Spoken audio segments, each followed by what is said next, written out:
Hello mga kabosing, it's me, Boss Yuri, ang bata magala. Kumusta po kayo mga kabosing? Tara, samahan nyo kami sa Baguio City. At ayan nga, palis na tayo dito sa Olongapo City. Fast forward na nga tayo mga kabosing. At ayan nga, nakakita ng fog, nandito na talaga tayo sa Baguio. At sa wakas, nakarating na rin tayo dito sa istasyon ng Victory. At nandito na rin kami sa transient house namin mga kabosing. Bali, itong transient house namin mga kabosing malapit sa mga galaan. Ito nga, kinaumagahan, gumala kami kaagad. Burnham Park pala yung una namin pinuntahan mga kabosing. At dito nga sa bangka yung una namin pinuntahan. Magbabangka nga pala sana kami dyan kaso nagtitipid para kami. Pero may pambayad naman kami sa bangka, sabi ni Kajilo. Pero ang sabi ko, pangkain na lang namin yon. Mas masarap kaya gumala ng busog.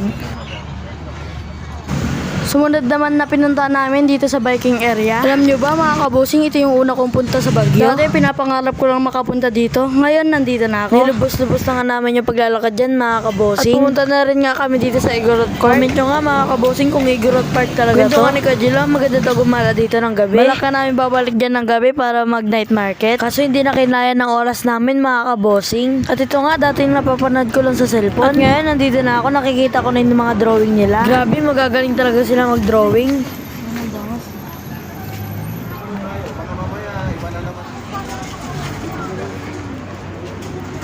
Sa oras na yan mga kabosing, hinahanap namin yung SM. Bali nga nilakad lang namin yan. Turn left onto Session Road. At ayan nga si Kajilo gumagamit ng Google Map. Yun lang kasi nagiging guide namin pag gumagala kami. At ayan na nga, tanaw na namin yung SM. Mula sa Burnham Park hanggang SM mga kabosing, nilakad lang namin. Kabosing, nandito tayo sa Baguio.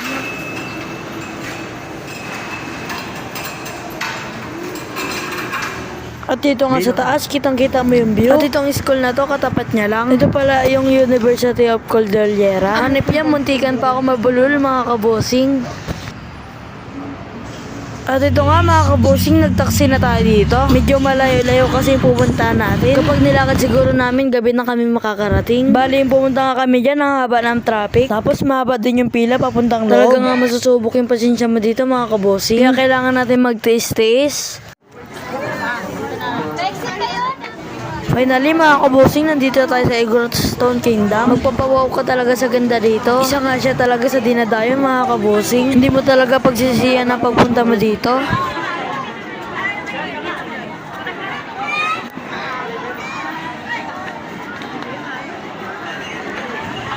Bali nandito na nga tayo sa taas mga kabosing. Medyo hiningal lang ako dyan kasi nasa taas na tayo.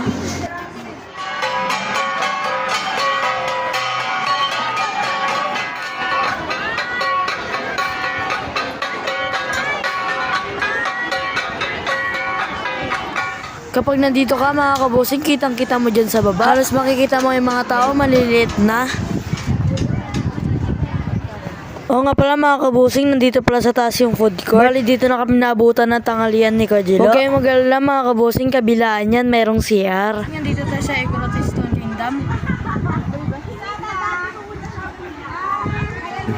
At dito nga mga kabusing, kitang-kita talaga yung mga view. Bali na sa taas na nga kami yan. At balak na nga namin pumunta yun sa kabila.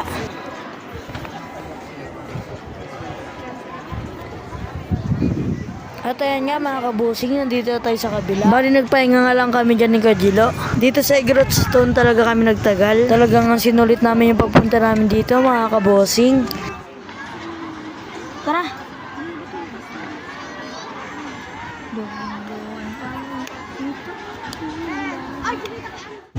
At ito na nga yung huli namin pinuntahan nung gabi. Dito sa The Mansion at dito sa park. Ito na nga yung last night natin dito mga kabosing. Bukas kasi babalik na tayo ng Zambales. Ayan nga, sobrang nag-enjoy tayo dito sa Baguio City mga kabosing. Fast forward na tayo mga kabosing. Dito tayo ng Zambales. At ayan nga, sinabi ko, uwi na tayo ng Zambales. Bali 5 AM, gising na tayo dyan. At ito nga yung kwarto na tinuluyan namin dito mga kabosing. Maraming salamat po Evelyn Transient House. Solid at enjoy po sa pag-stay po namin dito. Salamat din po sa pag-welcome. Babalik po ulit kami dito.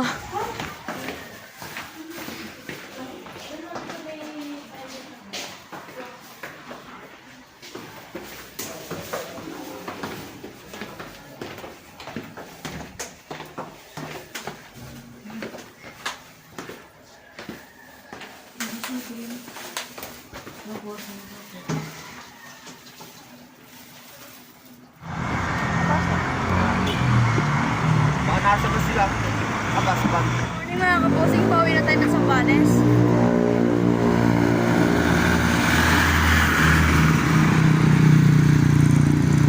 Ano yan mga kabusing, hanggang dito na lang. Salamat, bye!